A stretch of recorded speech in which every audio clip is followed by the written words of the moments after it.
నిద్రపోయే ముందు 11 మాటలు శివనామం చెప్పి పడుకోమని చెప్తారు.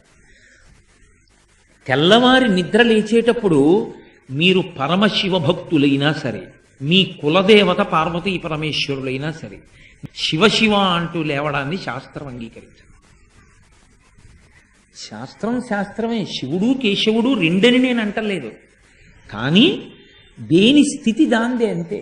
నిద్ర లేచినప్పుడు మొట్టమొదట నోటి వెంట పైకి రావలసినటువంటి మాట ఏదో శాస్త్రమే నిర్ణయం చేసింది. ఇంకా వేరొక మాట ఏదీ నోటి వెంట రాకూడదు. మొట్టమొదట తెలివి రాగానే రావలసిన మాట ఒక్కటే, అది 3 మార్లు పలికి లేవాలి మనసం మించింది. శ్రీహరి శ్రీహరి శ్రీహరి అన్నారు.